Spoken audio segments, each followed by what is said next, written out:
himo sa pagtigom dinhi sa balay alampuanan no. Kung kahimo kita sa dahil pagsimba pagbalaan sa atong buhi nga Dios. Alang sa pagpadayon no sa atong ang Sunday School, pasalamatan nato atong buhi nga Dios kay maayong panahon no bisan tuod naglinog gabi. Apan gihatagan gihapon kita niya og maayong panahon no. Aniya kita buhi no. O gatong palakpakan na nato ang dasa nga gihatag sa atong buhi nga Dios sa tungkol. Okay, so sa atong Sunday School karon nagaluhan kini are you walking by faith or by sight? Okay. Nagalakaw ka ba? Diha isaksak Diha sa pagtuo? Or nagalakaw ka ba? Diha sa imong makita? So, inana ang ato ang topik karon. No? Makasunog ng 110. Matod pa diha sa 2 Corinto 5:6 hangtod sa 7 ingon ang pulong sa Dios. Mag-aplita sa atong balaan nga kasulatan. Matong ipahiluna ang ato ang kaugalingon. No? Aron nga ato yung masayran kung unsa gayud ka maayo ang Dios sa ato ang kinabuhi. O kiningon din sa 2 Corinto 5:6 hangtod sa 7 ingon ang pulong sa Dios. Busa kanunay kitang masaligon kayo. Nasayod kita nga samtang aniya kita niining lawasa, layo kita sa Ginoo. Wala to? Ayun siya. Busa kanunay kitang masaligon kaayo. Nasayod kita nga samtang aniya kita niining lawasa, layo kita sa Ginoo. Kaya nagkinabuhi man kita pinaagi sa pagtuo o dili pinaagi sa ato makita. Okay. So ang pulong sa Dios nagaingon diri ang kinahanglan magalakaw kita diha sa pagtuo. Dili kita magalakaw nga diha sa atong mga makita. Kundi magalakaw kita sa mga butang nga dili makita. Okay. Ang pinaagi di ay sa atong paglakaw, direktang ang katimbang nato mao ang mga panalangin sa Dios. Okay. Panalangin ng Dios sa Dios ang makatabang sa atong ang kinabuhi, no?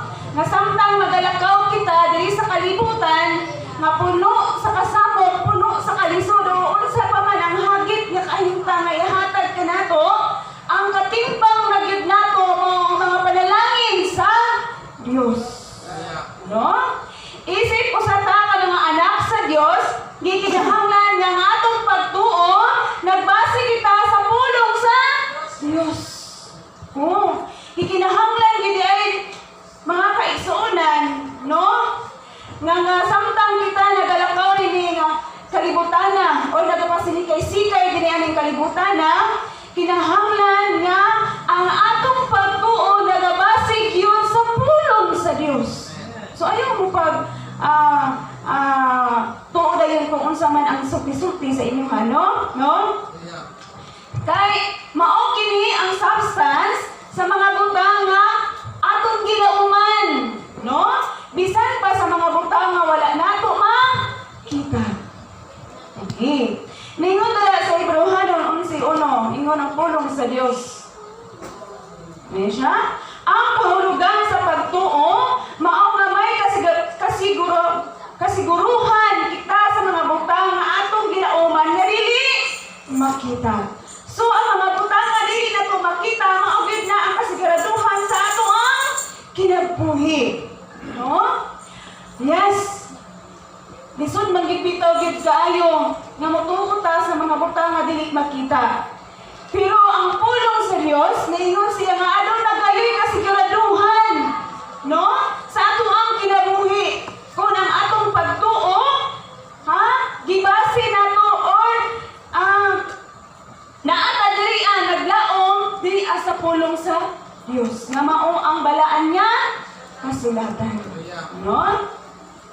Nabitaw kasabihan na ingon nga, to see is to believe. No?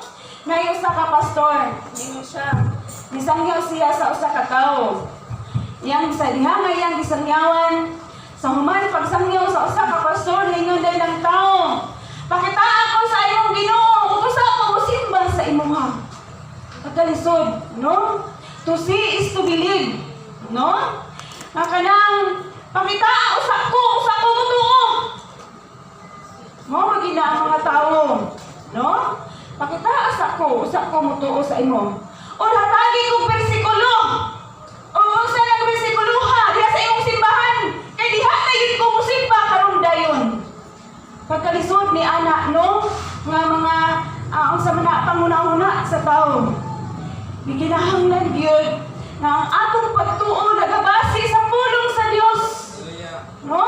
Kay diha sa pulong sa Dios malig-on ang atong pagtuo, makasurvive ta.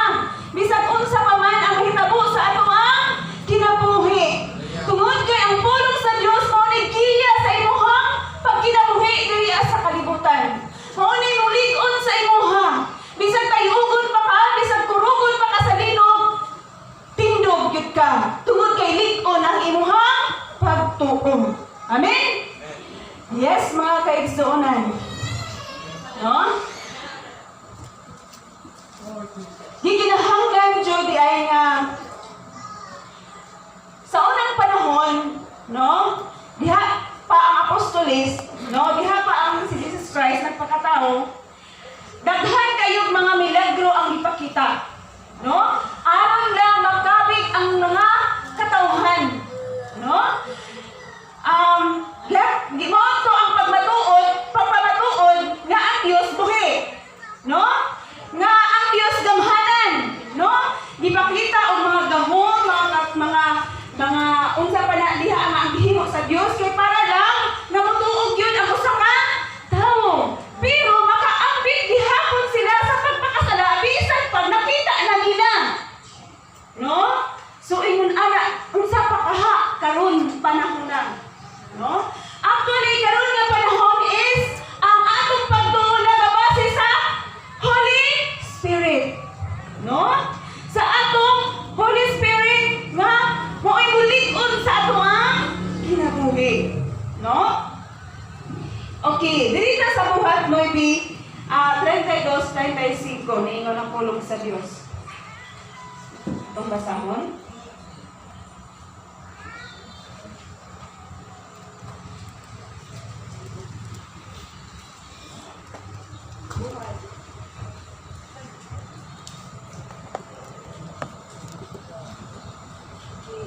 Diri, buhat 32-35. Yung kulong sa Diyos. Yan siya. Miadto si Pedro sa tanang dapit o usa niya na kahigayon, miduo siya sa katawhan sa Diyos nga nagpuyo sa Leda. Dito nakita niya si Inias nga paralitiko nga wala makabangon sulod na sa 8 ka tuig. Unya si Pedro mingon kaniya, Inias, giayo ka na ni Jesucristo. Musa bangon o hipusa ang imong higdaanan. Diha, may bangon si Inias.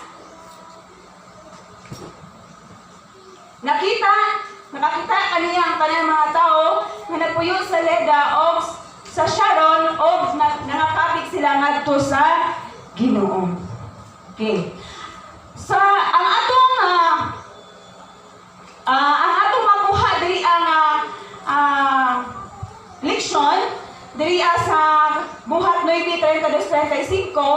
Una is Jesus is the true healer. So si Jesus Christ yun ang tinuod nga makaayo.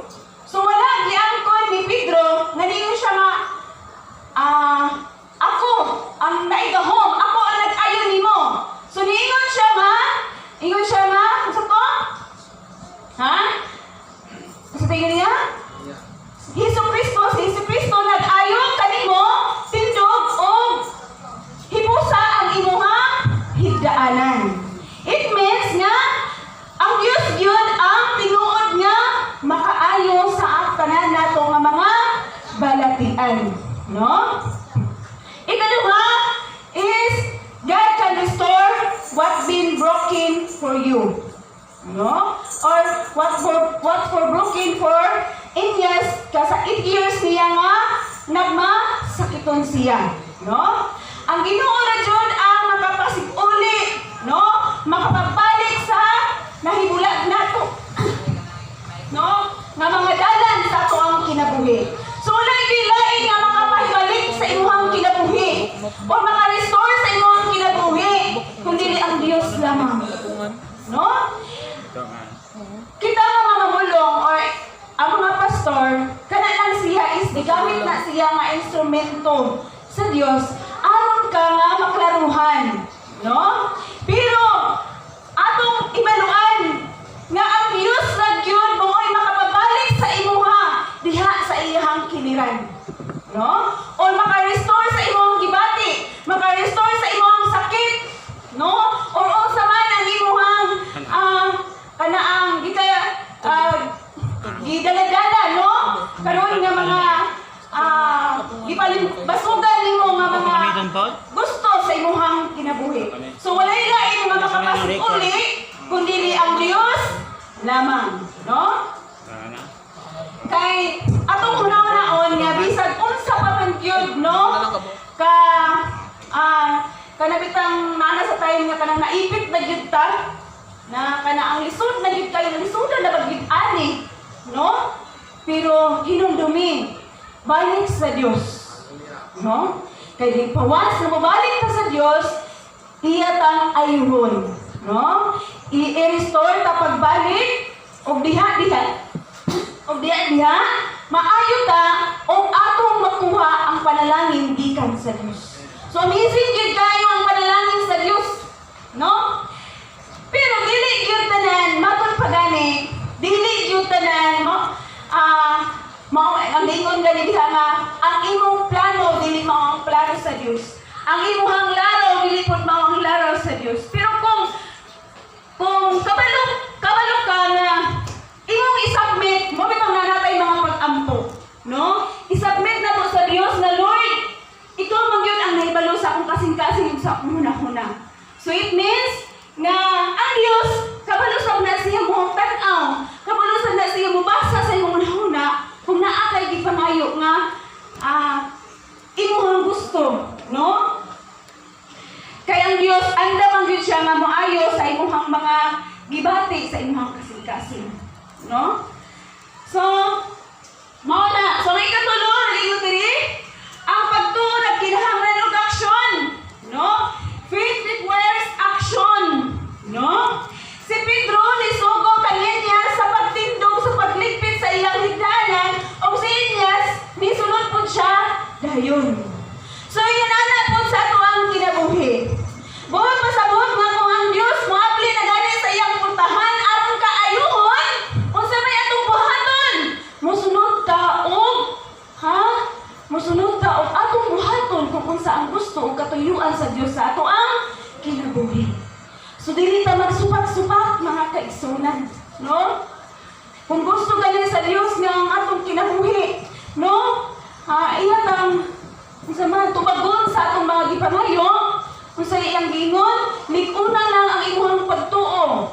Sunod sa Dios, sunod sa iyang kabubuton, no? Ug ayaw gyud siya supaka mga kaigsunan, kay aron ang panalangin atong madawat, no? Matud pa sa usa ka magwawali, no? Ako na doon anak mga kita diya sa kanaang Facebook ba. Iyang gitagag meaning ang DPWH. Yun siya, no? Dakong pagtuo walay hulinis. So si pagtuo pa sa ana. Dakong pagtuo walay hulinis. So naa kay pagtuo pero wadili makita sa imong kinabuhi ang pagkamalaan. So delikado kayo. Naa kay pagtuo pero dili makita sa imong kinabuhi ang pagkamalaan. No? Gamay na nga istorya wala pinagsuga. Nisiga na. So dili makita nga ikaw balaan nga pagkatao.